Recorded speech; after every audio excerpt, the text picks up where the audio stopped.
gets you in the holiday spirit, don't it? Definitely.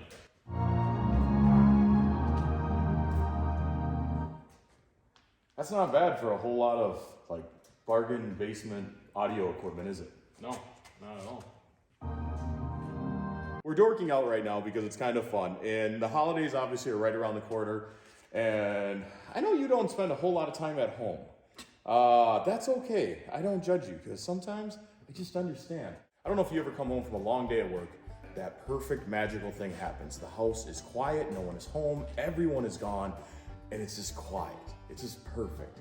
And then people start coming home, it gets noisier, and everybody interrupts the silence. Does that ever happen to you? I think we can both agree, and I hope you guys can too. There's just times when you just want to enjoy the silence, you want no one around, you just want to kind of be by yourself and unwind. So not to mention, my mom and dad both came in the house, but then all of a sudden we had 4 grandkids running around, and that was Eric's cue for leave the house. In a happy, festive, positive way. So then we came down here, and we knew it was late in the evening. We didn't want to get into anything real in-depthful. Our schedule just did a 180 on us. We thought we were done spreading for the year, and then the weather's so nice outside that we actually kind of lined up some more work. We got a couple, right around another 100 acres to spread. Yeah. We'll be happy in February, right? When the weather's not so nice. Tomorrow we're gonna get geared up for that, and we're cruising up. We got Christmas coming up. We're doing some family stuff Saturday, and then Sunday's Christmas Eve, and then Monday obviously is Christmas. So those 3 days are gonna be shot. So tomorrow I got a busy day getting everything lined up to go again. So tonight I just wanted to come down here, do something mindless. How do we get in the festive spirit? We work on our repossessed truck that came from Oklahoma.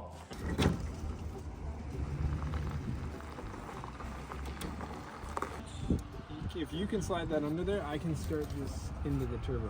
Try to get this one step closer to being roadworthy, right? Yeah.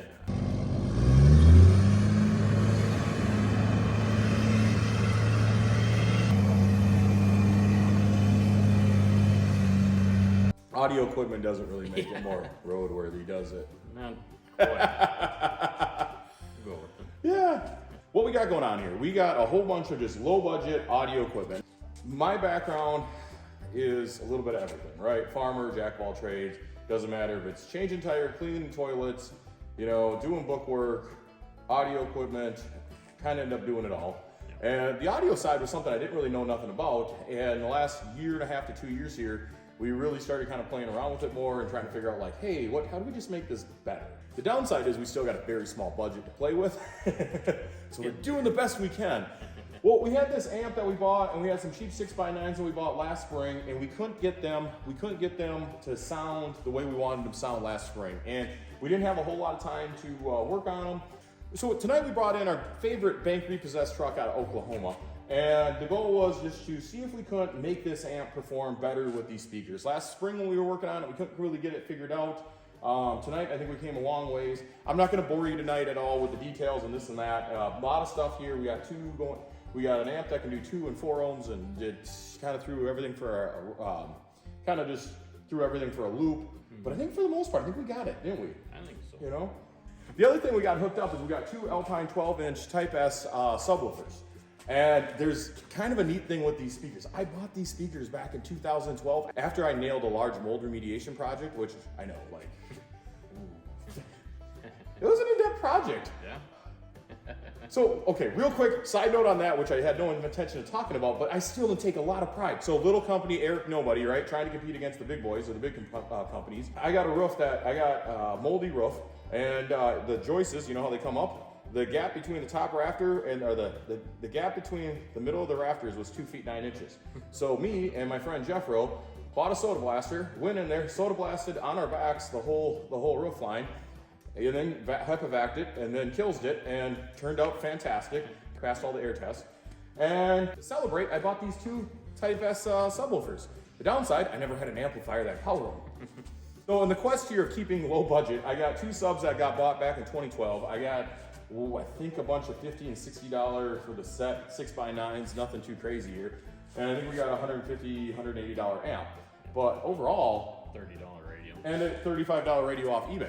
But overall, if it's the night before Christmas, this makes me happy.